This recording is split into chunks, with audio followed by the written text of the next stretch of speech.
The purpose of this lecture is to discuss theories of reading development that you might consider as part of your work in learning about response to intervention to support the collective and unique needs of your students and their reading development.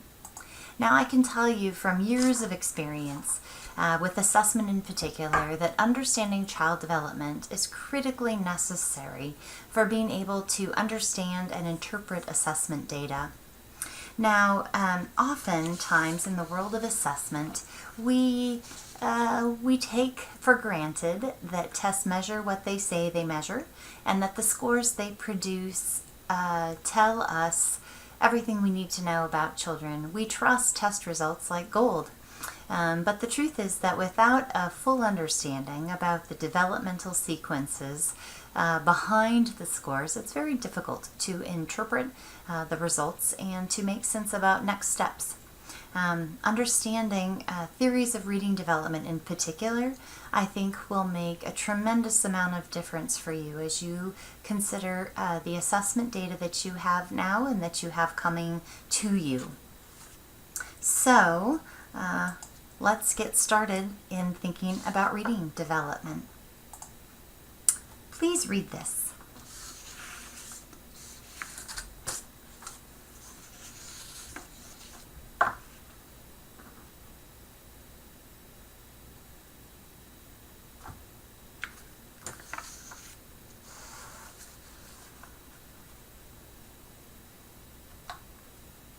Could you read it?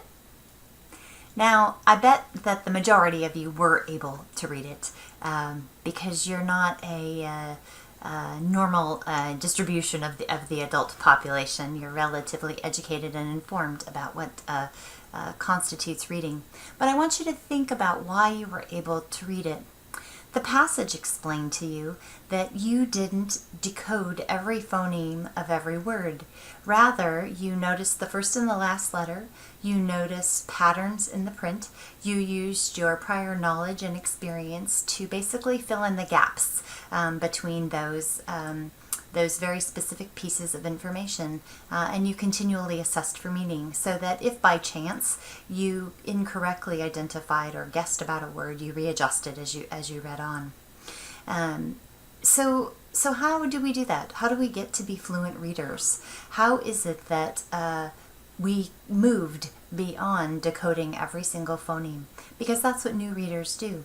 New readers are phonetic decoders. They look for patterns in every letter sequence and make sense of reading that way. They have to move beyond that in order to be fluent and comprehensive readers.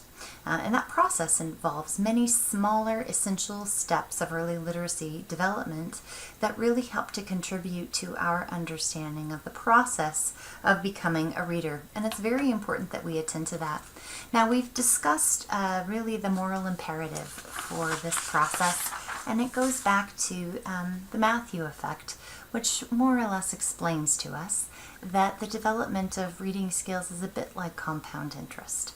As students develop early skills, students who have more robust and more skills tend to grow more quickly and more robustly, whereas students who have early difficulties tend to experience difficulties and tend to be even slower in acquiring future skills. In short, the rich get richer and the poor get poorer, and this is essentially our moral imperative. Now, as educators, we would anticipate that we would have students who might have some difficulty in accessing instructional content, grade level material. In fact, prevalence estimates suggest that at any given point, about 20% of the students in our classroom might have some difficulties accessing grade level material and performing independently with the grade level materials that are presented to them. However, research shows that it becomes harder to remediate difficulties over time. So as soon as the end of first grade, the majority of students who have difficulty at that point are very likely to continue to have difficulties in fourth grade. Students who have difficulty in third grade are very likely to have difficulty the rest of their lives. And as students matriculate through higher levels of education, the gaps really become large enough so that there's not equitable access to content. The problem becomes much bigger than reading. And so even accessing content level materials becomes challenging for students. The gaps can be as large as even 5 academic years. And so this notion of compounded difficulty becomes very important for us. And really should be motivating for us to work hard early on for these students, because really we have a very short window of time to make important differences in the reading development of young children. Additional research suggests that reading development actually predicts almost about 60% of the variance in high school graduation. So young children who can read, that's an automatic 60% likely to graduate from high school kind of punch card. If I were a betting woman, I would bet on early reading instruction. So clearly it's important that students get high quality early instruction and that they develop key early literacy skills. But how exactly does that happen? Well, there are two paradigms really from educational psychology that are relevant to reading development and learning to read. These paradigms, cognitive information processing theory and the theory of constructivism, really tend to shape what exists in our world of reading. These theories tend to shape reading research, reading curriculum development, materials that are available to us for assessment and intervention. They largely drive the work we do in reading. So specifically, cognitive information processing, the theory really goes about breaking down reading into smaller processes that can be studied somewhat independently to inform development and instruction. By identifying the smaller components of the broader construct of reading, skills can be isolated definitionally for assessment, for intervention, and so on. Now, the theory of constructivism really defines learning as occurring through learner-specific structures of knowledge. Essentially, reading happens as a learner chooses from the information presented to them so that they can build on what they knew prior. So it's a very active engagement with input for learning purposes. Less focus on cognition, more focus on intent and interest and motivation. Now, this is a very standard model of information processing. Basically, information from the environment is any input related to reading instruction, book reading, shared book reading with an adult, listening to a sibling or a peer read, something like that. All information that comes into the brain is processed through the sensory memory or the sensory register. It's the gateway for all information coming in. We are highly sensory oriented. Sometimes we attend to input because it comes attached to a surprising sensory input, maybe a loud noise or kind of a traumatic or unexpected kind of experience that causes a visceral response. Sometimes we attend to incoming stimuli because it's pleasant. It's a book we enjoy reading. It's an adult delivering information like a pleasant teacher or a parent, and so that helps us to, from a sensory perspective, attend to information. Any information that is transferred to short-term memory happens because we give it special attention and rehearsal. Any information that doesn't receive cognitive attention and rehearsal on our part essentially is just forgotten.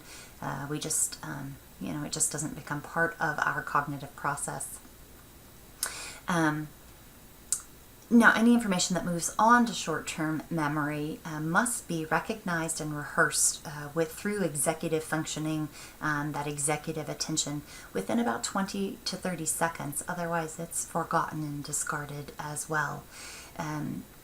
If cognitive attention maintains and that information is rehearsed and attention holds that information can be transferred onto long-term memory through some processes that I'll explain.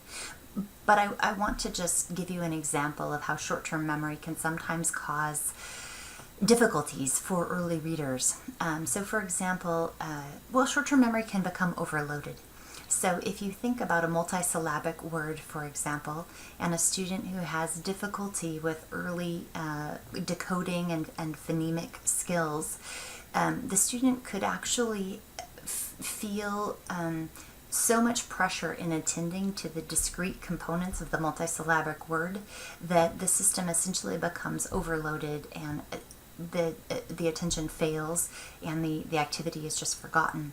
So even though the student recognizes that it's an important task, the student feels motivated to engage in it, the student doesn't have the basic skills to be able to persevere through the challenges that the memory would require. And so that's an important consideration when we think about students who have challenges in early reading, and how that process might be working in their brain. Now, as information does move on from short-term memory to long-term memory, in reading, that information transfers through two important processes. One is called the phonological loop, and the other is called the visual processing loop. So reading occurs both through knowing the sound structures, the language associated with printed text, and being able to visually recognize the printed text itself. And so students have to cognitively assert these phonological and visual loops in order to move information from short-term memory to long-term memory. And long-term memory then has unlimited capacity to store and connect information. It's updated as comprehension occurs, and expansion is really limitless as knowledge grows. So this model might help us really to answer questions about an individual child's skill. Perhaps there's question about word reading automaticity and whether a student has fluent and accurate enough word recognition such that short-term memory resources aren't being gobbled up as part of comprehension, or vice versa.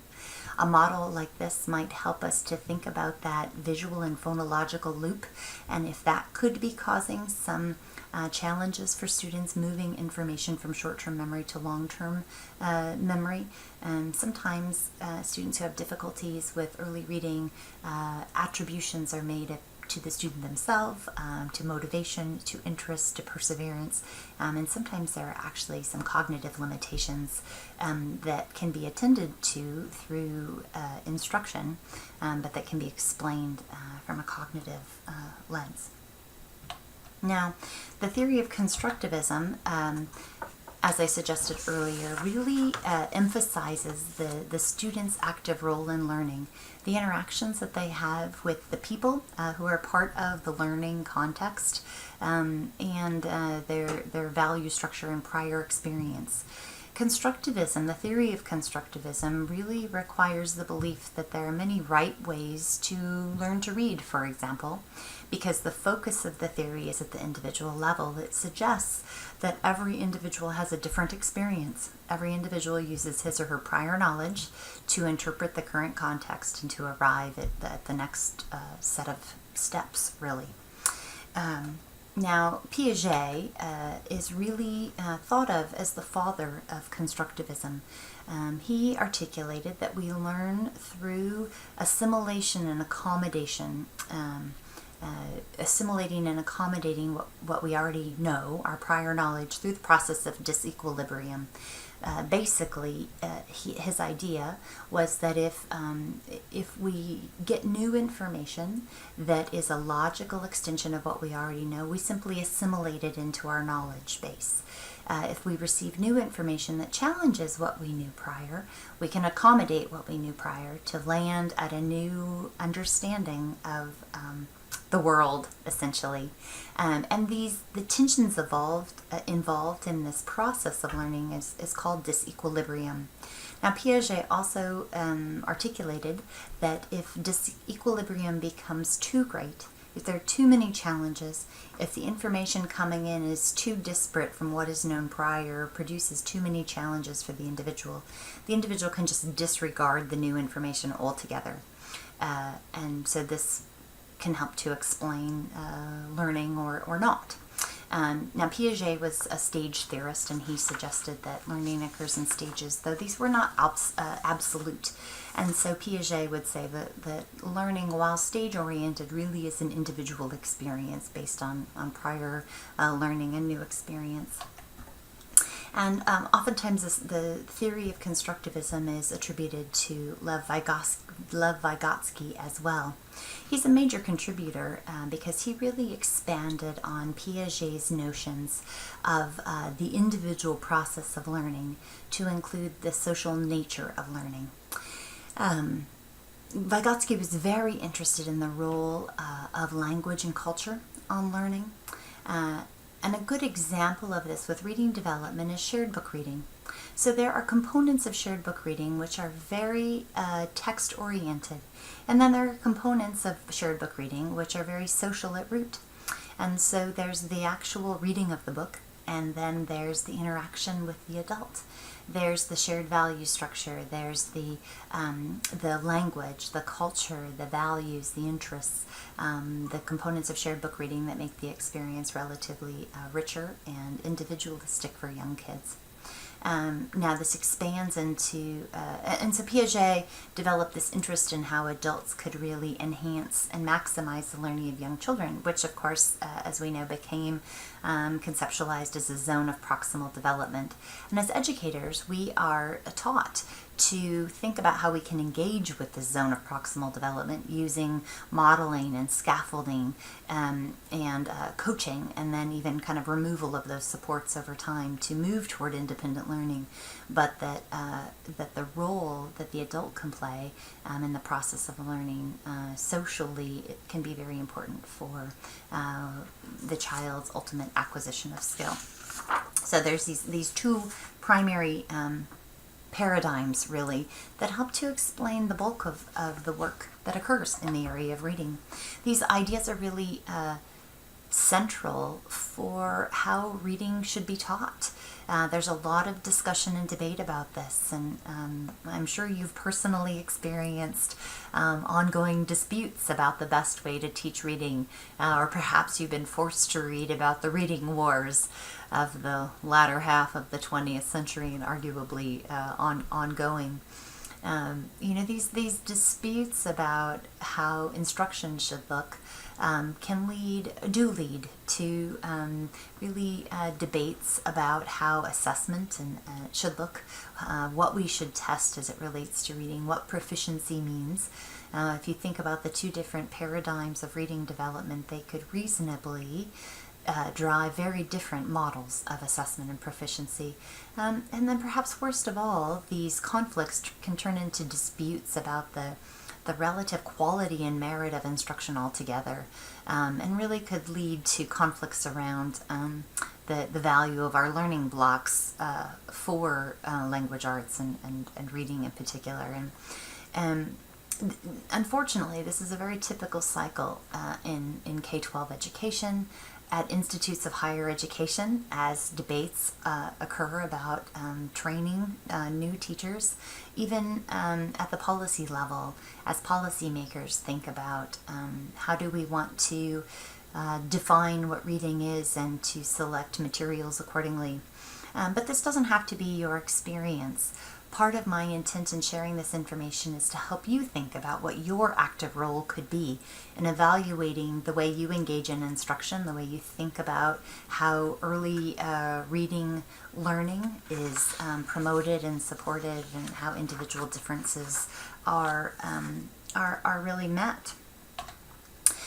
So here is an opportunity for you to, in 1 minute, pause the video and partner with your neighbor to talk about these two prominent theories of reading development.